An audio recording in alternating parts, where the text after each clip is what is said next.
Bonjour à toi si tu viens d'arriver sur la chaîne. De A à Z, simplement une aventure. On rénove une maison pour être en autonomie. Donc faire un peu les présentations, c'est Juju là, c'est ma copine en fait.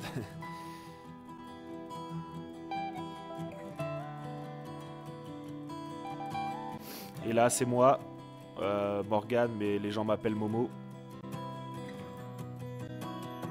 Et là actuellement on est en train de rénover le parquet du dernier étage. Mais attends, par contre si tu viens d'arriver, je vais peut-être revenir un peu en arrière pour t'expliquer ce qui s'est passé.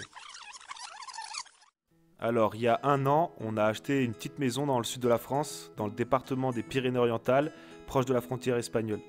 Et comme vous pouvez le voir, on a décidé de vivre hors réseau électrique et hors réseau d'eau, pour ce qu'on appelle tendre vers l'autonomie, en anglais off-grid.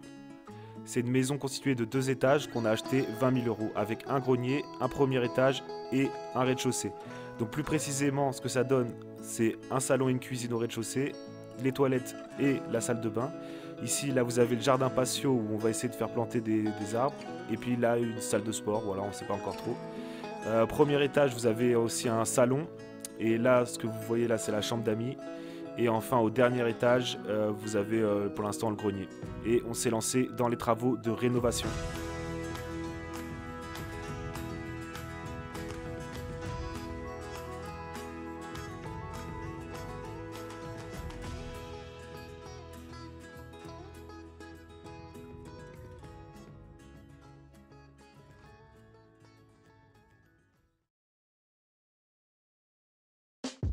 Allez, on commence avec le rez-de-chaussée et le salon.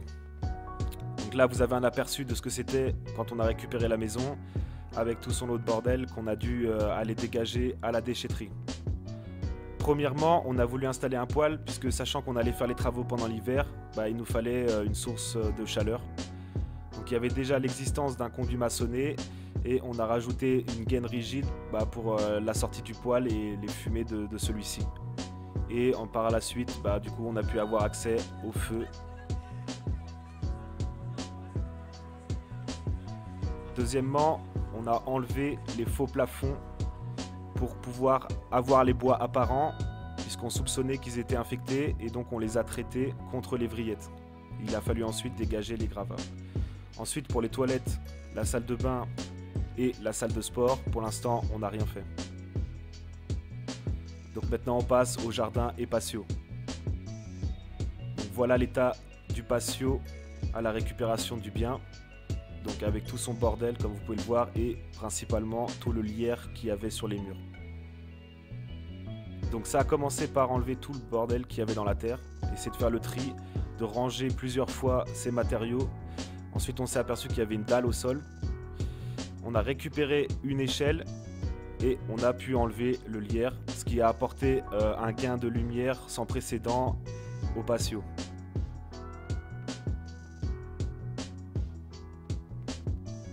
On a mis le lierre un peu dans le fond là pendant un instant. Ensuite, on a vu aussi qu'il y avait un morceau de dalle béton dans le fond du jardin, donc j'ai décidé de faire un bac en pierre.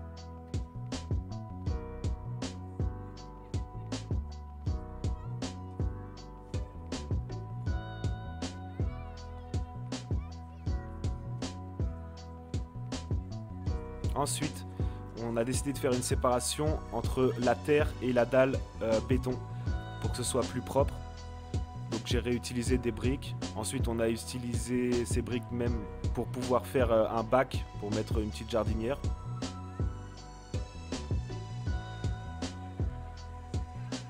Puis on a installé un gobetit pour pouvoir ensuite y mettre un enduit grain fin pour que ça soit plus propre que simplement les briques. Donc voilà cet enduit. Voilà ce que ça donne vu du haut.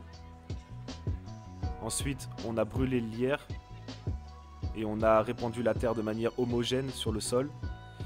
Et on avait peint en un rouge extrêmement particulier, donc on a décidé de changer de teinte pour quelque chose de plus sobre.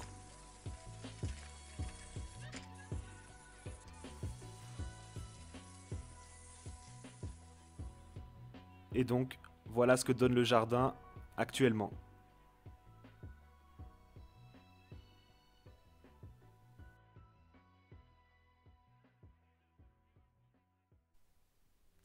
Allez, on passe au premier étage et le salon.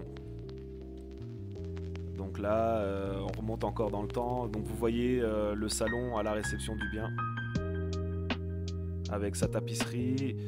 Bon là, sachant que là, ce que vous voyez, on avait déjà enlevé puisqu'il y avait un lit, il y avait plusieurs armoires. Donc voilà ce que ça donnait.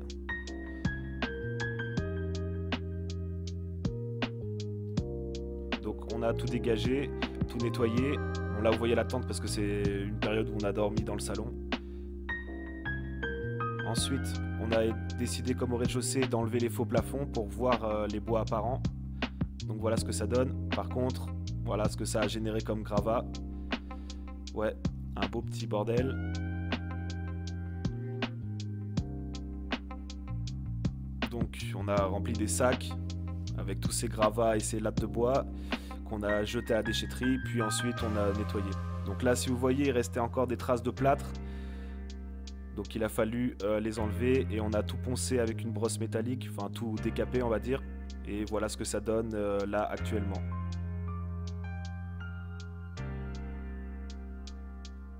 Ensuite, il a fallu s'occuper des papiers peints.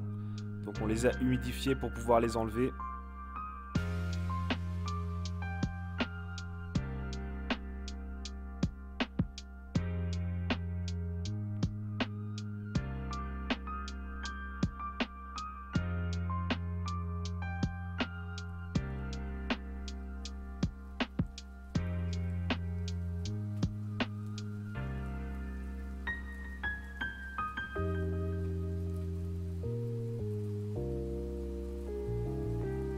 Et donc voilà ce que ça donne une fois le papier peint enlevé entièrement dans le salon. Donc de couleur bleue, ce qu'on pouvait imaginer une chambre de garçon il y a un petit moment. Donc voilà où on en est dans le salon actuellement. Ensuite, toujours au premier étage, on passe à la chambre d'amis. Donc voilà comment c'était. Donc là il y avait tout un lot de bordel, hein, pareil. Et principalement le lit que vous voyez en métal qui passait pas dans l'escalier. Donc ça a été un problème. Donc il a fallu le disquer pour pouvoir le faire passer dans l'escalier. D'ailleurs je me demande comment ils ont fait pour le monter. Donc ensuite nettoyage. Donc là vous avez la pièce propre. Et on a fait pareil, faux plafond. Enlever les faux plafonds et gravats. Puis ensuite, comme le salon, on a enlevé les papiers peints. Et à contrario du salon qui était bleu, vous avez une pièce rose, donc sûrement pour une fille.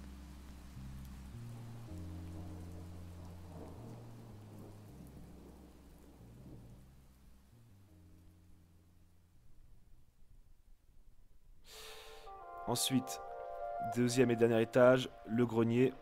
Donc voilà à quoi ressemblait le grenier à la réception. Donc, on a voulu commencer par décaper les bois à la brosse métallique, ce qui a quand même apporté un peu de lumière puisque ça éclaircit les bois. Ensuite, on a poncé un peu. Cependant, on s'est rendu compte que ça apportait pas vraiment d'avantage, donc on n'a pas continué. Donc là, il y a une ouverture qui a été créée au fond de la pièce pour apporter un peu plus de luminosité.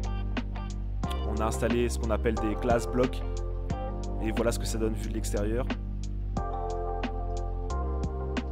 Ensuite, on a voulu rejointer les murs parce que c'est vrai que la pierre brute comme ça, c'était pas extrêmement esthétique à notre point de vue. Donc on s'est lancé dans le rejointoiement des murs en pierre.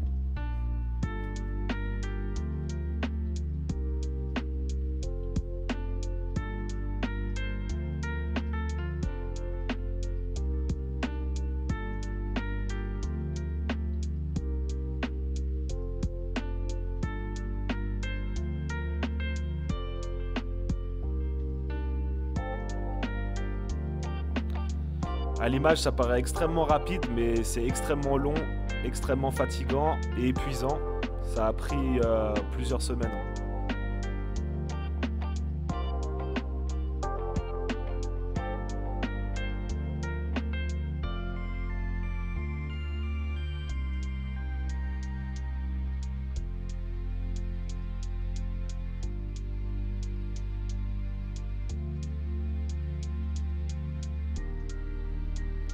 Ensuite, on a mis un enduit grain fin sur le conduit de cheminée.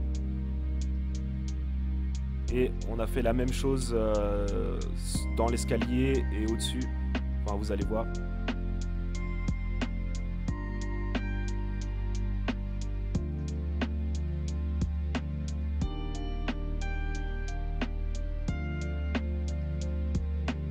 Voilà.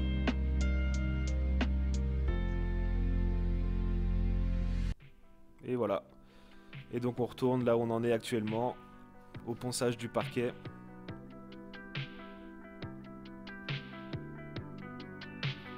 Donc pour rappel, de A à Z, c'est 2 vidéos par mois, le 1er du mois et le 15 du mois. Si ça vous intéresse, vous avez les dates. Et donc on continue notre aventure dans la rénovation pour tendre vers l'autonomie.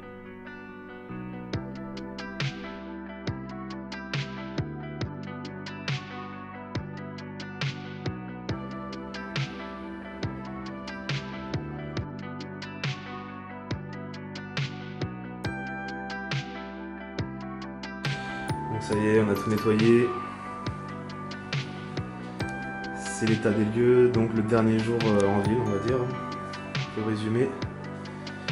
Donc là, on est prêt à quitter l'aventure et en démarrer une autre. Voilà. Donc là, je prends ma dernière petite douche après avoir tout nettoyé. Et puis après, c'est l'état des lieux. Et puis après, on prend la route. Et on commencera notre vie dans la nature. Bon, je voudrais faire aussi un petit hommage, enfin surtout à la voiture là qui est bien chargée. On se prépare à y aller, donc je voudrais lui rendre un grand hommage au bébé comme on l'appelle, avec son gardien le petit panda, parce qu'elle nous a quand même bien été utile. Donc là on est chargé au rabord, on peut pas faire plus. Et puis du coup on se prépare à y aller là. Et voilà, déjà un an passé. En espérant que cette vidéo récap vous aura plu. Et puis on vous offre une petite vue sur ces magnifiques couchers de soleil qu'on a dans le département et visibles depuis notre fenêtre. Donc l'objectif de la chaîne, c'est de montrer que finalement, avec peu de moyens, on peut arriver à toucher un bonheur assez simple, sachant que c'est notre vision des choses et c'est notre chemin, et qu'on ne veut pas forcer les gens à emprunter ce même chemin.